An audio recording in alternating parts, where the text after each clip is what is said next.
नमस्कार दोस्तों, स्वागत है आपका हमारे यूट्यूब चैनल पर। और आज हम आपको बताने जा रहे हैं कि जो पहचान पोर्टल है उसके ऊपर जो है कि विवाह पंजीयन का कैसे रजिस्ट्रेशन करते हैं। जो विवाह पंजीयन का ऑनलाइन रजिस्ट्रेशन रजिस्ट्रेशन होता है, जो ई मित्रा के माध्यम से भी हो सकता है और आप सीधा डायरेक्ट समय ही कर सकते हो। उसके लिए हमें कुछ डॉक्यूमेंट्स की जरूरत होती है, जिसमें अपने मेन जो होता है एक जन आधार कार्ड हो गया आपका, और वर और वधु दोनों के आधार कार्ड चाहिए अपने को, और एक दोनों की वर और वधु दोनों की संयुक्त फोटो की अपने को जरूरत होती है। और इसके अलावा जो आपका आधार कार्ड से जो मोबाइल नंबर है वो आपका जुड़ा हुआ होना चाहिए, जिससे जिससे उस पे ओटीपी आती है, ओटीपी वेरीफाई करते हैं। तो बिना देरी किए हुए हम पोर्टल को शुरू करते हैं। सबसे पहले आपको यहाँ पे तो अपना सबसे पहले आपको यहाँ पे आ जाना, आमजन आवेदन आवेदन प्रपत्र भरें। इसके ऊपर आने के बाद यहाँ पे आपको ओके कर देना है। ओके करने के बाद में कुछ ऐसा डैशबोर्ड खुलेगा, जिसमें ये आवेदन हेतु दिशा निर्देश दिए होते हैं, जो कि आपको अच्छी तरीके से पहले पढ़ लेने हैं। विवाह के लिए विवाह ऑनलाइन भरे आवेदन पत्र का प्रिंट, वर वधु दो गवाह का शपथ पत्र में नोटरी सत्यापन एवं नोटरी टिकट होना चाहिए। उसके ऊपर उसके बाद में वर वधु का आधार कार्ड एवं जन्म दिनांक सत्यापन संबंधी दस्तावेज होना चाहिए, जैसे 10वीं वगैरह की मार्कशीट होगी, और दो गवाह के पहचान संबंधी दस्तावेज ये होना जरूरी है। उसके बाद ही आप आवेदन कर सकते हैं, और इन डॉक्यूमेंट की जरूरत आपको पड़ेगी। तो फिर अब चलिए अपने फॉर्म को ऑनलाइन करते हैं। यहाँ पे आवेदन आ गया है, इसमें आप जन्म प्रमाण पत्र के लिए भी कर सकते हो, मृत्यु प्रमाण पत्र के लिए, मर जन्म प्रमाण पत्र के लिए और विवाह प्रपत्र के लिए। तो अपने विवाह प्रपत्र को बनाना है तो यहाँ पे ओके कर देते हैं। इस पे ओके करने के बाद में कुछ ऐसा इंटरफेस, विवाह पंजीयन रिपोर्ट पर पत्र संख्या 15 अपने को भरना होगा। तो नए यहाँ पे जो अगर नए आवेदन करने हैं अपने को, तो नए आवेदन यहाँ पे करना है। और अगर कोई आपका पुराना बना हो, उसमें अगर आवेदन में कोई संशोधन करना चाहते हो तो उसमें आप कर सकते हो। और आवेदन स्थिति एवं सर्टिफिकेट अगर प्रिंट करना तो आप यहाँ से कर सकते हो भी, आपका अगर बना है या नहीं बना। और फाइनल बनने के बाद में आप अपना जो है आवेदन पत्र यहाँ से प्रिंट कर सकते हैं। हम एक बार इसको कैप्चा को फिल कर लेते हैं। उसके बाद में आपको जो फॉर्म है वो भर के दिखाते हैं। कैप्चा भरने के बाद आपको यहाँ पे प्रवेश करे पर ओके कर देना है। और यहाँ पे ओके करने के बाद में कुछ ऐसा डिस्प्ले आपको खुलकर दिखाई देगा। इसमें सबसे पहले आपको विवाह की दिनांक डालनी है। जैसे मैं कोई भी यहाँ पे दिनांक एक डाल देता हूँ, जो भी विवाह की डेट है। तो उसके बाद में यहाँ पे विवाह स्थल का पूर्ण पता, गांव एवं शहर सहित हिंदी में यहाँ पे पहले आपको एड्रेस हिंदी के अंदर डालना है। इसको आप छोटा बड़ा भी कर सकते हो। उसके बाद फिर विवाह स्थल का जो पूरा पता है जो अंग्रेजी में डालना है। उसके बाद में यहाँ पे एड्रेस फिल करने के बाद में आपको यहाँ पे गांव गांव या शहर से हो तो शहर का कर लेना, या फिर आप गांव का कर लेना, जैसे हम गांव का कर रहे हैं।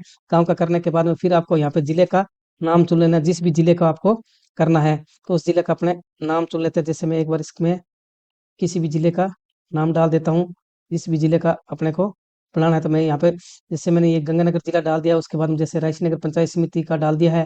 उसके बाद में आपको आपकी ग्राम पंचायत चुननी है, जहाँ पे आपको रजिस्ट्रेशन करना है। तो मैंने ग्राम पंचायत एक बार के लिए डाल दी है। उसके बाद में कुछ समय लेता है। उसके बाद में आपको यहाँ से आपके गाँव का चुनाव करना है। तो मैंने गाँव का विकल्प भर दिया। उसके बाद में यहाँ पे जो वर है, ये ध्यान रखना वर्ग का है, जो आपको जन आधार कार्ड नंबर डालना है। उसके बाद में फिर वर्ग का नाम हिंदी में आपको डालना है। यहाँ पे जैसे आप जन सॉरी एक बार आपको ये बता देता हूँ, जैसे इसमें यहाँ पे आप जन आधार कार्ड नंबर डालोगे तो वहाँ पे उनके नाम शो हो जाएगा, जिनका भी होगा। तो उस पे आप क्लिक कर देना। क्लिक करने के बाद में उसका वो जो है सिलेक्ट हो जाएगा। उसके बाद फिर वर्ग का नाम हिंदी में डालना है, फिर वर्ग का नाम अंग्रेजी में डालना है। फिर यहाँ पे वर्ग की है जो आधार संख्या डालनी है आपको। फिर वर्ग के पिता का नाम आपको हिंदी में डालना है। और उसके बाद में आपको वर्ग की माता का नाम यहाँ पे हिंदी में डाल देना है। उसके बाद में जो जन्म दिनांक है जो वो वर्ग की, वो आपको यहाँ पे फिल कर देनी है। उसके बाद में फिर इसमें वर्ग का नाम अंग्रेजी में डाल देना है। इसमें वर्ग के पिता का नाम अंग्रेजी में आपको डालना है। इसमें वर्ग की माता का नाम है जो आपको अंग्रेजी में डालना, जो इस साइड वाले हैं इसमें अंग्रेजी में नाम डालेंगे, और इस जो साइड वाला है उसमें हिंदी में नाम डालेंगे। उसके बाद में फिर आपको यहाँ पे वर्ग के घर का पता हिंदी में यहाँ पे डाल देना है। उसके बाद में फिर वर्ग के घर का पता अंग्रेजी में डाल देना है। ये आप वही डालना जो उसके ऊपर आधार कार्ड के ऊपर जो मेंशन है। उसके बाद में आपको यहाँ पे नीचे आ जाना है। यहाँ पे नागरिकता पर आपको भारतीय कर देना, या अप्रवासी भारतीय या एनआरआई है। उसके बाद में आपको यहाँ पे आगे कास्ट पर सॉरी जाति पर आ जाना है। जाति में इसमें से जो भी जाति हो उसको आप सिलेक्ट कर लेना। जैसे मैं इसमें एक बार ये जाति सिलेक्ट करके आपको बता देता हूँ। उसके बाद में आपका जो भी धर्म है, जैसे हिंदू मुस्लिम जो भी हो, तो आपका जैसे हिंदू है तो हम हिंदू कर देते हैं एक बार। उसके बाद शैक्षणिक योग्यता, यहाँ से विकल्प चुनना, तो ए वर्णित स्नातकोत्तर स्नातक उच्च प्राथमिक माध्यमिक उच्च माध्यमिक प्राथमिक है तो प्राथमिक डाल देते हैं। उसके बाद देश जो हमारा ऑटोमेटिक सिलेक्ट रहेगा। उसके बाद आपका राज्य भी सिलेक्ट रहेगा। इसके बाद आपको जिला चुनना है। जिला जैसे हम इसको एक बार ये चुन लेते हैं। जिला चुनने के बाद में आपको थोड़ा सा वेट कर लेना है। उसके बाद यहाँ पे आपको जैसे ये पिन कोड डाल देना है, उसके बाद यहाँ पे आवेदक का मोबाइल नंबर डाल देना है, वर्क का है जो, तो उनका मोबाइल नंबर डाल देना है। उसके बाद में ईमेल अगर आईडी है बनी हो तो डाल देना, नहीं कोई ज़रूरी नहीं है। एक बार यहाँ पे मोबाइल नंबर नहीं डालोगे तो भी काम चल जाएगा। उसके बाद फिर ये अब आएगी वधु की डिटेल जितनी भी वहाँ यहाँ पे जन आधार कार्ड एनरोलमेंट वधु का डालना है। डालने के बाद उनके जो नाम की लिस्ट है वो खुल जाएगी और उसमें से आपको सिलेक्ट करने ला उनका नाम आ जाएगा। फिर वधु का नाम यहाँ पे आपको हिंदी में डाल देना है, वो सेम ही प्रोसेस रहेगा यहाँ पे। फिर आधार संख्या वधु की, फिर वधु के पिता का नाम हिंदी में, वधु की माता का नाम हिंदी में, और यहाँ पे आपको जो है डेट आपको जो है सिलेक्ट कर लेनी है वधु की, जिसमें आपको एक यहाँ पे सिलेक्ट करके दिखा देता हूँ। तो इसके हिसाब से ऐसे सिलेक्ट हो जाएगी। उसके बाद फिर आपको यहाँ पे आना, वधु का नाम अंग्रेजी में, वधु के पिता का नाम अंग्रेजी में, वधु की माता का नाम अंग्रेजी में, और वधु के घर का पता भी अंग्रेजी में। एक बात ये ध्यान रखना कि वधु के जो माता पिता के नाम है और जो वधु का नाम, वो आप बिल्कुल ही सही तरीके से डालना, ताकि बाद में आपको संशोधन कराने की जरूरत ना पड़े। फिर यहाँ पे नागरिकता जैसे भारतीय है, फिर जाति जो भी हो, SC ST SC का कर देते हैं। उसमें शैक्षणिक जैसे प्राथमिक है। और उसके बाद में आपको जिले का यहाँ पे चयन कर लेना है, आपका जो भी जिला होगा। तो जिला चयन करने के बाद में फिर आपको उनका पिन कोड भर देना है, यहाँ पे जो भी उनका पिन कोड होगा वो डाल देना। उसके बाद ईमेल आईडी, फिर यहाँ पे गवाह के जानकारी होगी, ये वर्ग के गवाह का नाम, जैसे उनके जो पिता हो गया उनके पिता के बारे में आप डाल देना। अगर पिता नहीं है तो भाई का डाल देना, भाई नहीं है तो माता का डाल देना है, माता का नहीं है तो जैसे चाचा ताया जो भी हो उनके डाल देने रिश्तेदार संबंधी में। फिर वर्ग के घर का नाम पता हिंदी में आ जाएगा, यहाँ पे वर्ग के घर का पता अंग्रेजी में, फिर वर्ग के गवाह का नाम अंग्रेजी में आ जाएगा। फिर यहाँ पे देश आ गया, फिर राज्य आ गया, फिर विकल्प यहाँ से चुन लेना भी कौन से जिले से, तो लगभग तो वो उसी जिले से होंगे, उसी गांव से होंगे। और के गवाह का मोबाइल नंबर आपको यहाँ पे फिल कर देना अगर है तो, और अगर नहीं भी है तो भी कोई बात नहीं, चल जाएगा, कोई जरूरी नहीं। फिर वधु के गवाह का नाम हिंदी में डालना, यहाँ पे उसके पिता या भाई का नाम डाल देना। फिर वधु के गवाह का नाम अंग्रेजी में, फिर वधु के घर के पता जो है एड्रेस उनका, वो आपको यहाँ पे हिंदी में टाइप करना है। वो ये आप एक बार ना पहले आप अच्छी तरीके से लिख के रख ले, ताकि बाद में सीधा आपको कॉपी पेस्ट ही इसमें करना पड़े।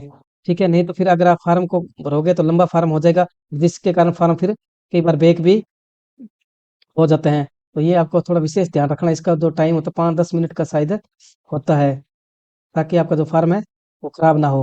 उसके बाद में ये भरना, जिला भर दिया आपने, जिला भरने के बाद वधु के गवाह का मोबाइल नंबर उसके आप भर सकते हो, जैसे सास या ससुर या साला जो भी है। उसके बाद में आवेदक की जानकारी, यहाँ से ये बहुत ही इंपॉर्टेंट है, इसमें आपको आवेदक का आधार नंबर, जन आधार और ID प्रूफ, इन दोनों में से क्या कुछ देना होता है वो होता है। और आप ये ध्यान रखना, आधार नंबर सत्यापित करने और डाटा को पहचान पोर्टल पर इस्तेमाल करने में आपको अपनी सहमति देनी है। तो यहाँ पे आपको ID प्रूफ में आधार नंबर सेलेक्ट कर लेना है और यहाँ पे आपको सहमति दे देनी है।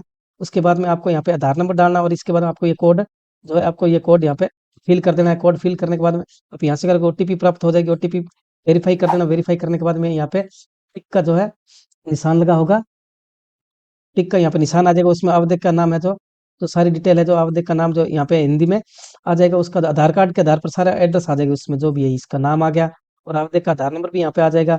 उसके बाद में आवेदक के घर का पता हिंदी में आ जाएगा, वो यहाँ से आप पीछे से अगर आप जहाँ पे डाटा डाला वहां से आप कॉपी करके इसको यहाँ पे पेस्ट कर देना, इसको ये लिख के रखना आप यहाँ पे। फिर ये देश आ जाएगा, फिर राज्य आ जाएगा। उसके बाद यहाँ पे आपने जो जिला है वो जिला चूज कर लेना, इसमें जो भी आपका जिला है। जिला चूज करने के बाद में आपको यहाँ पे आवेदक का जो मोबाइल नंबर जो भी होगा वो आपको डाल देना। डालने के बाद आपको यहाँ पे सत्यापित करे पर ओके करना है, सत्यापित ओके करने पर करना है। करने के बाद आपको यहाँ पे एक बार मोबाइल नंबर डालना, फिर कोड डाल देना। आपको ये कोड डालने के बाद में आपको ये कोड यहाँ पे डाल देना है। सत्यापित करने के बाद कोड डालना है। कोड डालने के बाद में आपको यहाँ पे इंतजार करे पर ओके कर देना है। ये एक बार मैंने आपको वैसे ही बताया। इंतजार करने के बाद में आपको फिर आगे नेक्स्ट स्टेप पर जाना है, वहां से आपको आवेदन पत्र संख्या वो प्रिंट करना है, वो हम आगे आपको करके बताता हूँ। सबमिट करने के बाद में आपको यहाँ पे ऐसा कुछ इंटरफेस खुलकर दिखाई देगा, जिसमें आपको यहाँ पे रेफरेंस नंबर आपके और टोकन नंबर वगैरह ये आ जाएगा, और इसको आप कृपया नोट करके कर लें, और आपके पंजीकरण में संशोधन हेतु काम आएगा। उसके बाद में आपको ना जो यहाँ पे पत्र संख्या 15 पे प्रिंट करना है, प्रिंट करें। और ये प्रिंट करने के बाद में यहाँ से आप अपना जो है इसे जो प्रिंट निकाल कर वो सेक्रेटरी साहब को आप ना जो आपने आवेदन फार्म है विवाह पंजीयन उसके साथ आप लगा दें और उनको वो जमा करवा दें। उसके बाद में सेक्रेटरी साहब इसको वेरीफाई ओके करके आप अपना जो है निकाल सकते हो। वीडियो देखने के लिए आपका बहुत बहुत धन्यवाद दोस्तों। जय हिंद, जय भारत।